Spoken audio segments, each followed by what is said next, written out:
Welcome back to Appian World 26. We're streaming live in Orlando. I'm Alison Kosik alongside Dave Vellante, and we're about to talk about how the real value in AI isn't just in the tools, it's how well those tools are connected with customers as well. Yeah, everybody wants to just jump in and start playing with AI and doing things, but we want to step back and talk a little strategy. Let's do that with Marc Wilson, the Chief Executive Ambassador and founder of Appian. Welcome to theCUBE. Thank you, glad to be here. So I want to talk about the founder part of your title here for a minute, if you don't mind. What need did you see in the world that led you to create Appian? Well, the four of us started Appian in 1999, and if you go back in time, 1999 was a special year.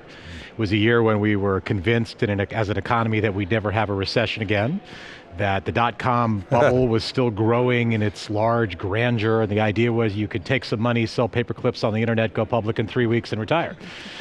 So we started the company in the midst of that irrational exuberance.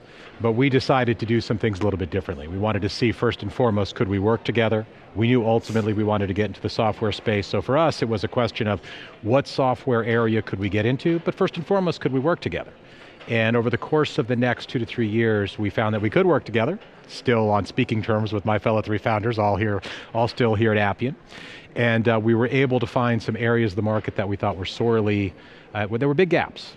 And that's how we got to where we are today. And what were those big gaps?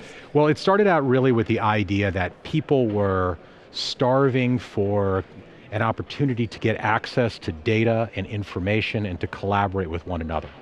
And the first products that we built were around that notion. The idea that we could do mass collaboration at scale amongst people, with documents, with information, and then ultimately that gave way to the vision the path that we started down around process being the key.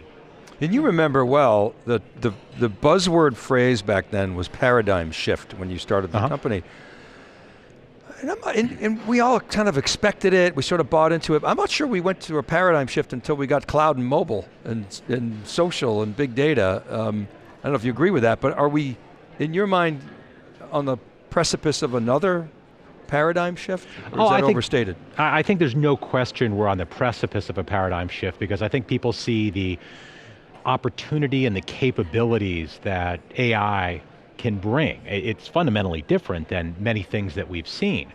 However, I do think that there are a lot of warning signs that come with that as well. I feel that we've seen aspects of the same rodeo again and again and again, and every 3 or 4 or 5 years we see it come up in different ways, shape, and forms. And AI is no different.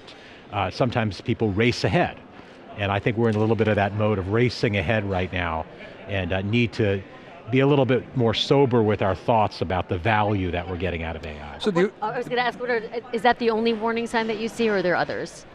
Oh, I think there are others too. I mean, again, every warning sign that I see also has its positive sides to it too. So we've seen a lot of, just like we're seeing with AI right now, everybody feels that they can go off and build everything that they possibly could want just simply by speaking it out loud, and it will come into existence, which is great. I mean, from that kind of approach comes an enormous amount of innovation.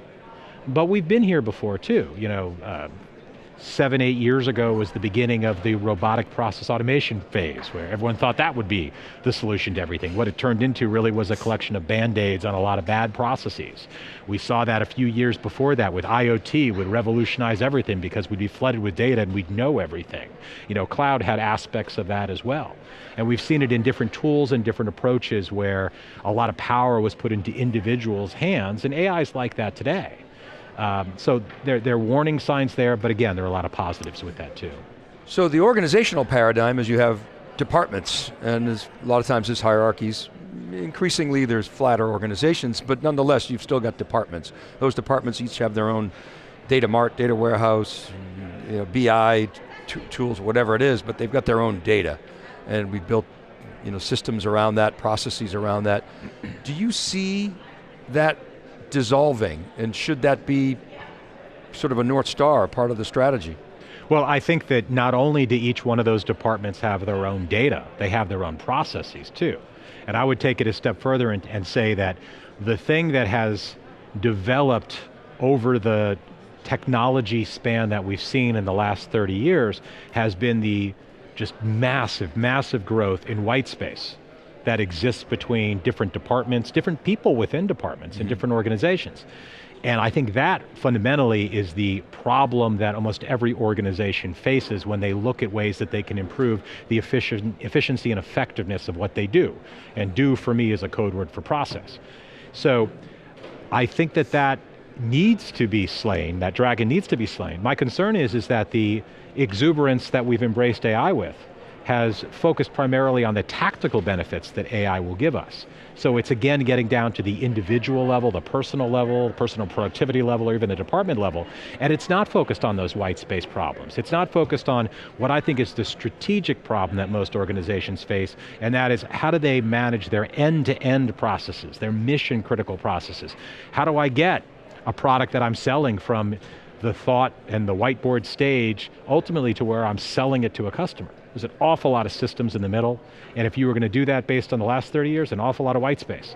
And right now, a lot of our focus isn't on fixing that white space, but Appian thinks that we can focus on that white space. Well, you're thinking like a systems thinker. Yeah. Okay, so let me put out a North Star, see if it resonates, and then we can work backwards from that. So the North Star that we like to envision is this digital representation of an enterprise, a digital twin, if you will, where you're not speaking in things that databases understand, rows and columns and strings. You're talking about people, places, things, and processes in essentially a real-time state of the enterprise. And you're able to respond, anticipate. We're pretty good at what happened, we're okay at why it happened, we're really bad at what's going to happen and what should we do next.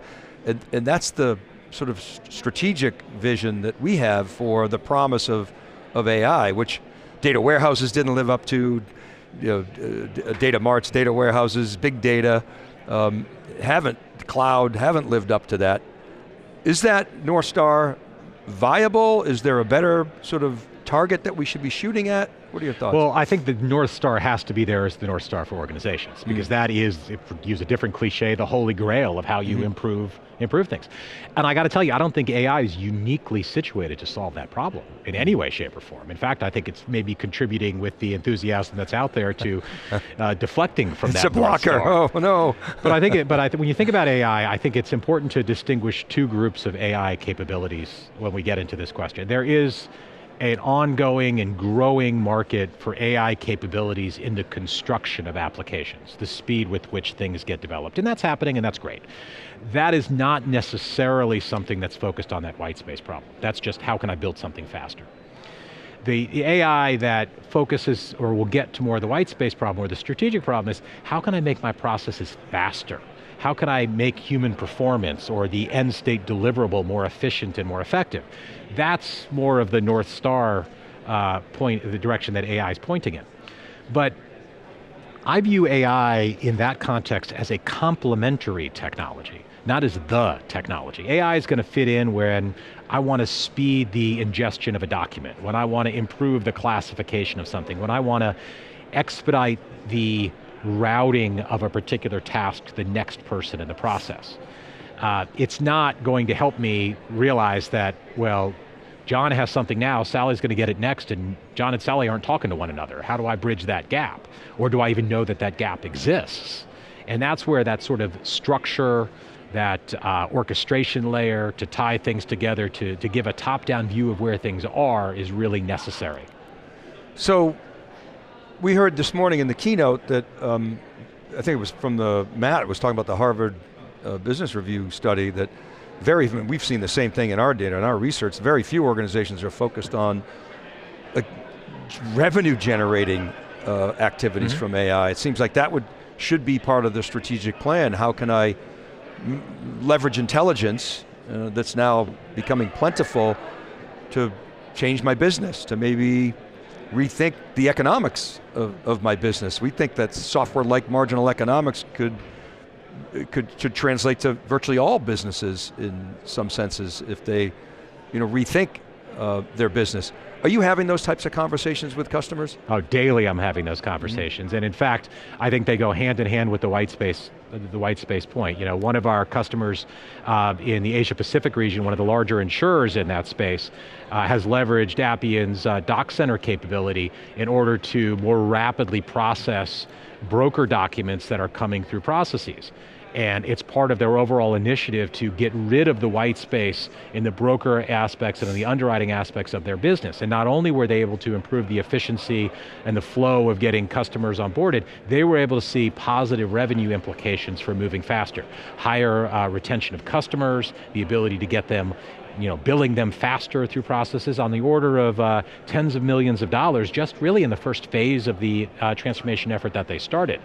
And I think that, as Matt mentioned this morning, is an underappreciated aspect of what AI can and should do. People are obviously focused on cost reduction capabilities, but revenue acclimation, or being able to get more revenue out of what you're working on by doing things faster, more efficiently, more effective, increasing customer satisfaction, all of these are the kinds of conversations that we're having today. I mean, I like to frame it, and a lot of times people don't like this, but I like to frame it as scaling with less labor, or even sometimes scaling without labor. That doesn't mean we're going to need less jobs necessarily. I don't want to sort of rat hole on that whole topic. We can if you like, but the possibility of doing whatever, however many X, 5X with my existing staff, redeploying that staff to 10X my company, that to me is actually quite exciting. Oh, it's wonderful. I mean, let me give you an example that I think is a really good one, because I think everybody can relate to it. We work with a hospital system, a rather large hospital system, and their systems were so messed up when they would check people into the hospital, an experience that many of us unfortunately have been through the times, that they had to put registered nurses in the check-in, at the check-in stations to deal with issues that would come up in merely, for lack of a better way of putting it, onboarding someone to walk in the door to the hospital, things that should be administrative in nature, whether it's the documents or the questions that people are going through. And by improving that process on the front end and leveraging capabilities for document ingestion and, quite frankly, just making the process easier to understand, they're able to redeploy nurses from being people who intake folks at the front door to people who are walking the halls and able to spend time with patients to help administer care better. I mean, those are great examples, but we see that in every industry. As you said, being able to redeploy resources to better things for humans to be doing than, quote unquote, wasting their time with officialdom. I mean, that example you gave is very wasteful. It's a brute force approach that doesn't add tons of value. I mean, we see it in our business. We're largely a services business with a lot of paper cuts. And so you'd love to eliminate those, and so we could scale, more, and we have all this data. It's just there. It's just this rich capability that we could transform and syndicate in some way, shape, or form. And so, like you said, every single business has this opportunity. They just got to imagine it. Exactly. And so much of it is what they just don't know what the capabilities are, and that's where managing customer relations really comes into play. The ambassador part of your title. It does, and that's probably the most enjoyable part, is being able to dive strategically into a business, not getting wrapped up in the weeds of a particular issue that comes out, but dealing with the big issues. Like my favorite question to ask of executives is, what is your strategic goal? Like, what are you trying to do? And some companies, like we talked to pharmaceutical companies, one of my favorite quotes is, we want to use Appian to help us get drugs to market faster. Because every day we get a drug out there faster, it's going to be better for our patients, better for our customers that are out there. We have other customers who are like, look, we want to make our customers happier.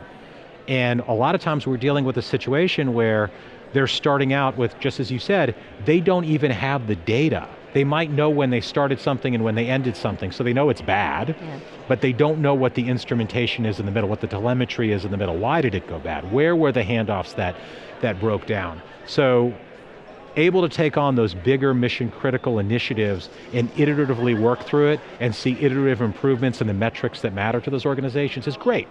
And one of the things we're starting to see now too is that second run through. Pfizer mentioned that a little bit this morning, but we see this with other customers where they had an original application built on Appian.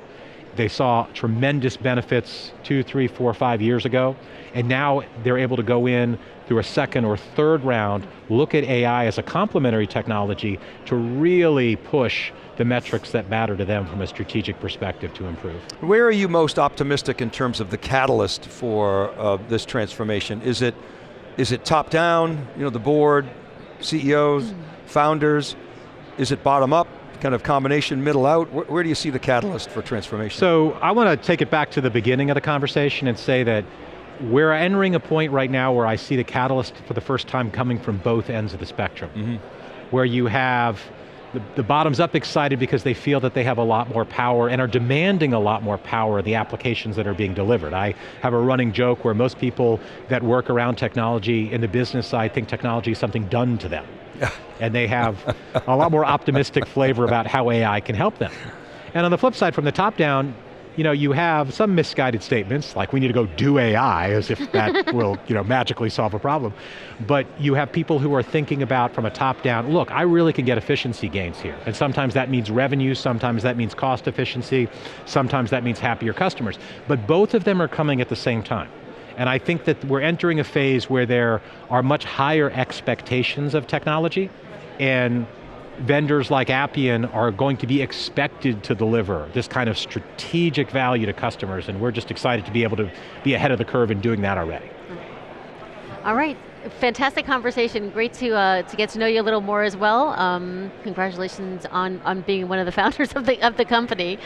Really appreciate your time. And you've been watching theCUBE, the leader in live technology coverage. We'll be right back.